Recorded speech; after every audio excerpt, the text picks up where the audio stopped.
Hi, Christina Littlejohn. How are you? Good. How are you doing, Claire? I'm doing so good. So, thank you so much for joining us today. Certainly. Happy I, to be here. Christina, you've been in Little Rock for a few years now, and you are the CEO of the Arkansas Symphony Orchestra. Yes, I've been here 9 years. I am now entering my 10th season with the orchestra. I love that so much. And so tell us a little bit about who is Christina Littlejohn. And we know your title now, Right? but tell us a little bit about you and a little bit about the mission and the vision of the symphony. Okay. A little bit about me. I love running orchestras. That's what I do. That's what my career is. I have an undergrad degree in music. I'm a cello player.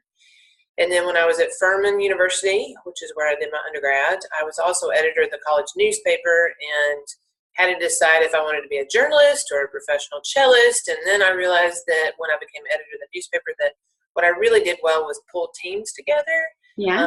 So what I really wanted to do was lead in an orchestra. And so I went and got my master's in business and master's of arts administration from the University of Cincinnati. And so for 20 some odd years, this is what I've been doing, running orchestras. Yeah.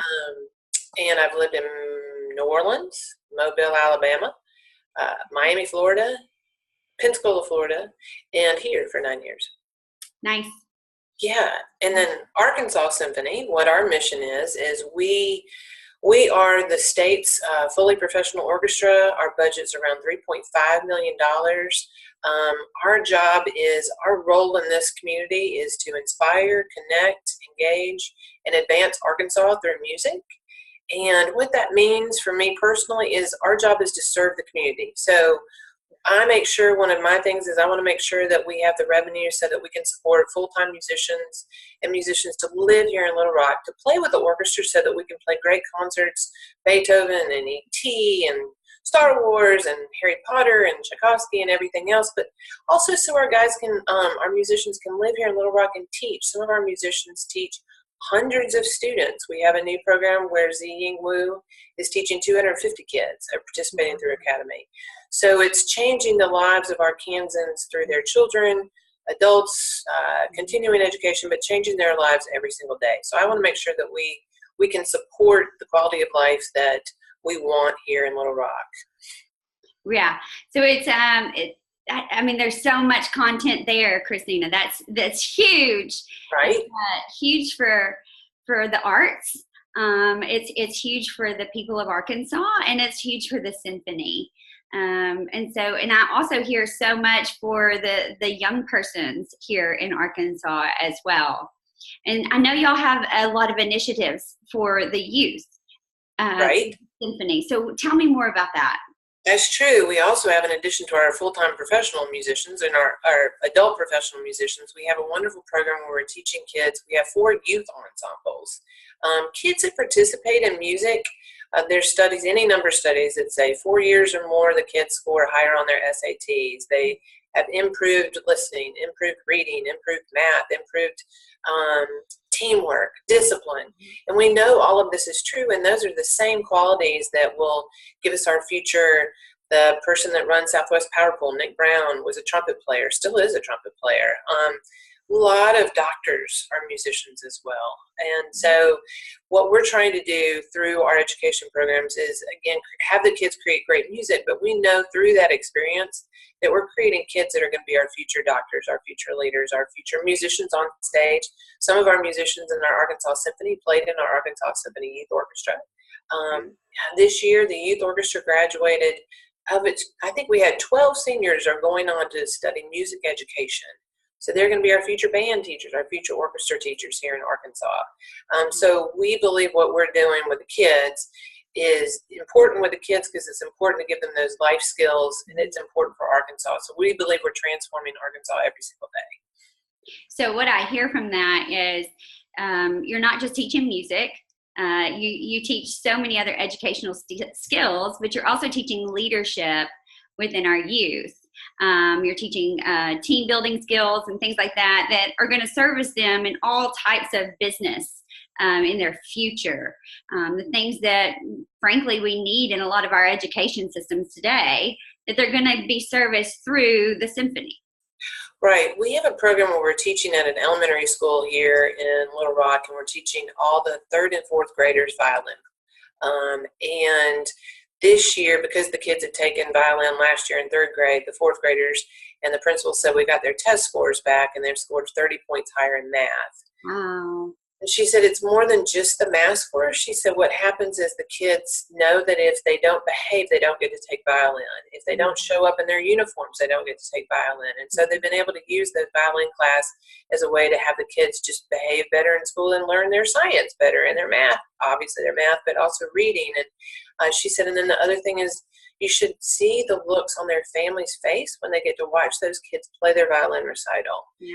The look of pride and the look of hope, and it's giving those kids something they never had. Like, it's a different thing. And just to be able to watch the families light up knowing that their kid is doing that. And so those are all skills that we need. I mean, that's going to help us in whatever we're doing. In whatever we're doing, it's a life skill. It's also exposure, and exposure is another form of education, which we so many times forget.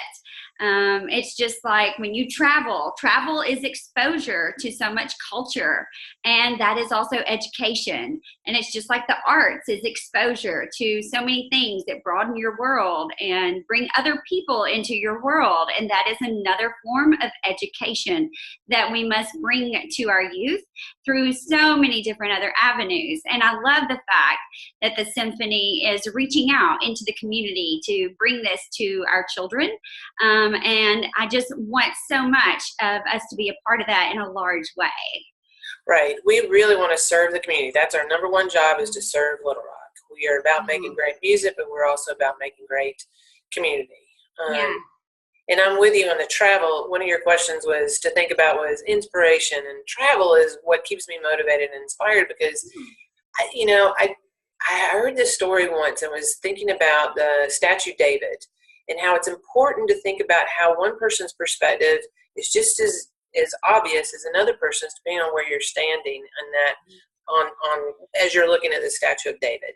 Right. And so I think about travel, and to your point about being able to exposure, like, it's important to get to see all the different sides, because then you get a much more complete picture. And I mean, even our kids, even if they can just go to Robinson and hear the orchestra play, that's a little different. Sometimes I have to be reminded that for some people, just getting to go 2 blocks away is a travel for them. And even that is really critical and important. Right. I think exposure on all levels, I can take this so many levels deep. I think exposure on all levels with our children is so important. Just like we have exposure with the arts, and cultural exposure is so important. Likewise, we need to give them cultural exposure with volunteerism, and show them what they can and can do and can and cannot have. And so many people are less fortunate, and then so many more people are more fortunate in what they should strive to do and be in their own lives. It's just like, just for a transparent moment, my children will complain about things and this and that. And I'm like, listen, let's go take a look at some things. Let me show you. You can live in this house with mom, or you can live in this house with mom. Now, which one do you want to have? Right. Yeah.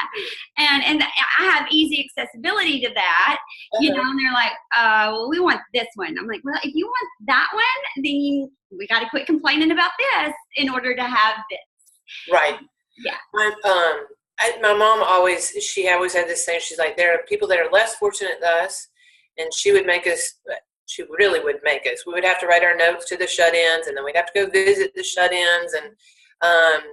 And I remember at Christmas, we always had to make sure that we bought Christmas presents for others before we bought them for ourselves. Mm-hmm. She said, so there's always going to be people that have less than you, and then there are always going to be people that have more than you. Mm-hmm. Your job is to make sure you're doing the very best for you. She's like, there are going to be people that are smarter than you and people that are less smart. Mm-hmm. Your job is to use the skills that you have and the talents you have and build them up and do your best with it. Use those talents and gifts to help others. And use those talents and gifts to help others. Exactly. Mm-hmm. My dad was a dentist, and he did mission work down in Brazil a lot. So we were definitely showed that we were fortunate, and it was our job to To whom much is given, much is expected. Yes, absolutely. Yep. And we have all been given a lot if we just take time to see it and give gratitude for it. And so we all give back a lot. So Christina, what have you done on your very best day? Because don't we all want to repeat our very best day? Right. Very best day. You know, on my very best day, there's all kinds of things that I like to do. One, I love hearing yes from a funder that they're going to fund a brand new project. Yeah. That is one of my all-time favorites. One of our things that we did with Arkansas Symphony that I'm most proud is when we opened the concert hall, we were able to raise money from the Stella Boyle Smith Trust and LRCBB, helped us do a free concert. So rather than having Yo-Yo Ma open the concert hall and charge a whole lot of money, what we chose to do was open the hall as a way to say thank you to the community and did it free. So we performed free with the youth orchestra, and we did it in such a way that you had to show up and line up, and we gave away tickets at 10 o'clock on morning, and within 22 or 29 minutes, we had given away 2,200 tickets. Wow. So we sold out that fast. Sold out, but it was like there is a hunger for things. So anyway, on my very best day, to me, we're raising money and asking donors who say yes to helping serve the community. I also want to, on my very best day, I also hope that I've helped another staff person grow, like somebody that's still earlier in their career. One of the things I like to do, and that's rewarding for me, is to help someone that's younger in their career grow or learn a lesson or get better and help themselves. So I was torn. It was like, on my very best day, did we do something free, or on my very best day, did I help somebody else grow? So, do both. Do both, exactly. The day is long, so I can do both, right? Yes. There's enough hours for that. Absolutely. Right. Yeah. For sure.